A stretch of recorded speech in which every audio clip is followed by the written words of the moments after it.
El domingo pasado meditábamos acerca de la fe en un contexto singular, la fe en el contexto no de los dogmas, no en el contexto teórico, sino en el del contexto práctico, ¿no? Tengo que perdonar a mi hermano siempre. Y entonces Jesús le dice, siempre no, siempre, siempre, ¿eh? Y entonces es un poco la réplica de lo de Pedro, pero en sentido general. Y ellos dicen, Señor, aumentanos la fe. No aumentanos la fe para entender que tú eres hombre y Dios, el dogma de la Trinidad o el dogma de la transubstanciación, sino para entender que tengo que perdonar al hermano, ¿eh?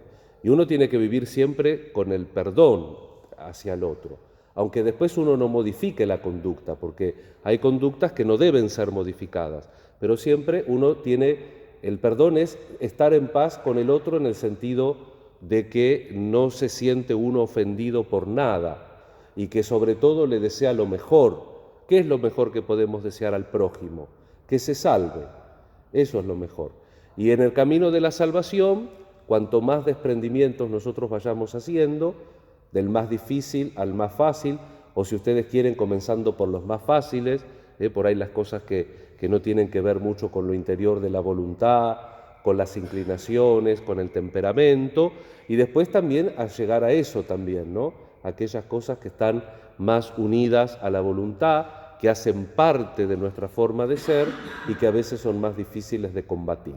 Pero hoy la liturgia nos hace que relacionemos la fe con los milagros, en un contexto, diría yo, interesante y muy aleccionador, tanto la primera lectura que hemos escuchado del segundo libro de los Reyes, cuando va Naamán, que era sirio, por lo tanto que no practicaba la verdadera fe, para seguir el relato, ¿no es cierto?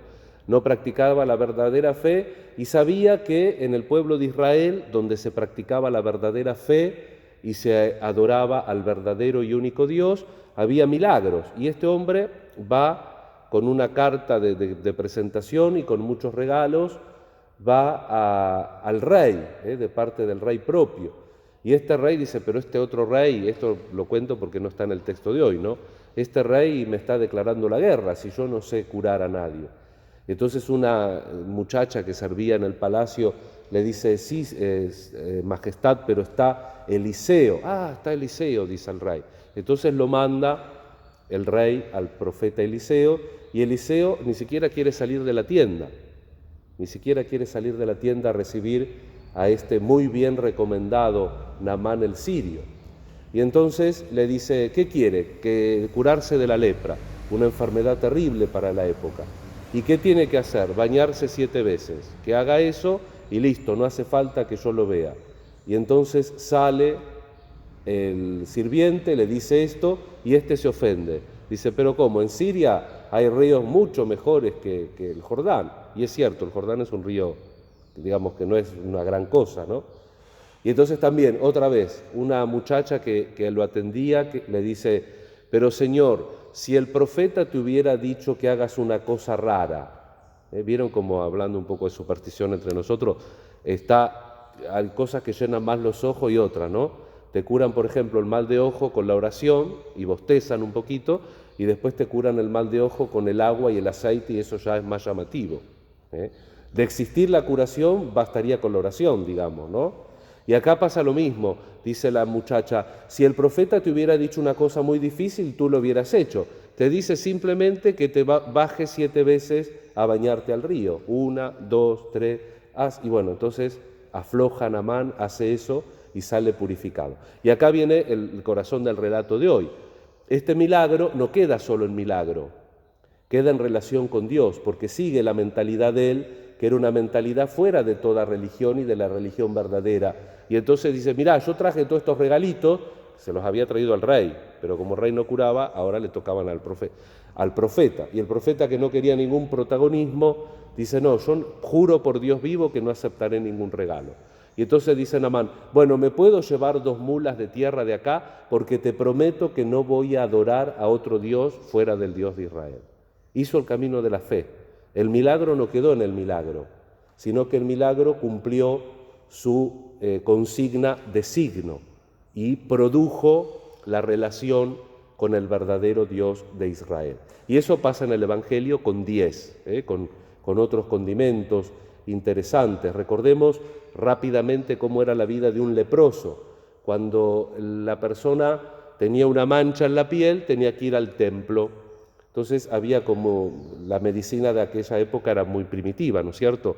Entonces cuando ya esas lastimaduras en la piel parecían que eran lepra, se los sacaba del pueblo, se les colgaba un cencerro, se tenían que vestir con ropa así como harapos, y tenían que gritar cuando veían a una cierta distancia a gente, le tenían que gritar impuro, impuro, con el cencerrito y gritando impuro para que la gente no se le acerque. Entonces vivían afuera de las ciudades. En este caso Jesús iba pasando entre una ciudad judía como es Galilea y Samaria, que era una ciudad de los enemigos del pueblo de Israel, que eran los samaritanos. Entonces, fíjense, esto me gusta notarlo, que en el dolor, fuera de la ciudad, cuando los desprecian, cuando están estigmatizados por esa enfermedad terrible que es como descomponerse en vida, como era la lepra en ese tiempo, se unen. Entonces, en el grupo no sabemos cuántos judíos y cuántos samaritanos, pero sabemos que hay un samaritano. Cuando están en la miseria se unen, cuando están en el bien se separan, cuando estamos contentos buscamos divisiones. Y entonces a veces también tenemos que aprender de los momentos de debilidad para que en los momentos de prosperidad, de paz, de bienestar, aprendamos a cimentar nuestra vida en la unión, en el amor de caridad. Y entonces Jesús los cura a estos 10. Jesús Maestro, ten compasión de nosotros. Y Jesús los cura. Y se van contentos con el milagro y uno recapacita y vuelve. Y curiosamente, como en el caso de la primera lectura, era un extranjero. No era el que adoraba al verdadero Dios y el que tenía la verdadera religión. Pero este también hace el camino porque se pone en relación con Dios. Este es el mensaje de la palabra de Dios. En definitiva, toda curación auténtica, verdadera, permanente, integral, tiene que ver no con un punto, con un fenómeno taumatúrgico, milagroso, sino que tiene que ver con la relación con Dios. Porque, en definitiva, la vida verdadera, la vida por la cual nosotros rezamos por nuestros seres queridos difuntos, es la vida en Dios. Entonces, aunque nosotros tenemos debilidades, tenemos fragilidades, enfermedades, miseria, y en definitiva, aún sanos morimos también, pues la gente sana muere. Entonces, ¿qué sucede? Que la verdadera vida comienza con la relación de Dios.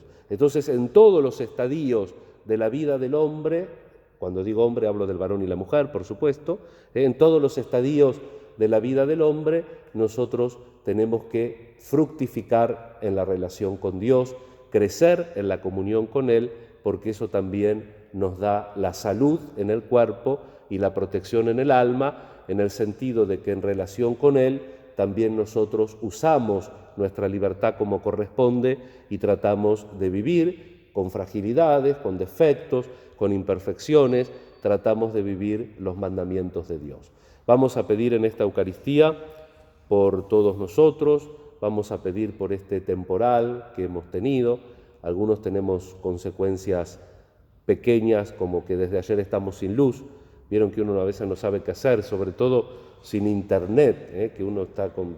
Yo la televisión prácticamente no la veo, pero con internet digo, tengo que hacer tal cosa, bueno, aproveché, adelanté cosas que hago de libros y demás cosas, pero me queda pendiente todavía una pila de correos electrónicos que atenderé cuando venga el internet. Y uno ve que cómo uno se acostumbra, ¿no es cierto?, a todo, y 2 por 3, yo ahora me estoy dominando porque me exijo bastante, también para prevenirme del Alzheimer cuando llegue. Entonces yo ahora casi prácticamente cuando cortan la luz no quiero encender la luz, pero tengo algo que cada tanto caigo, y hoy caí a la mañana, es que preparo la pava eléctrica, lleno la pava eléctrica y digo, no va a funcionar. Pero bueno, eso también nos recuerda las fragilidades, las costumbres, y nos tiene que animar también para que no nos desanimemos por esas cosas pequeñas y aprendamos sobre todo a valorar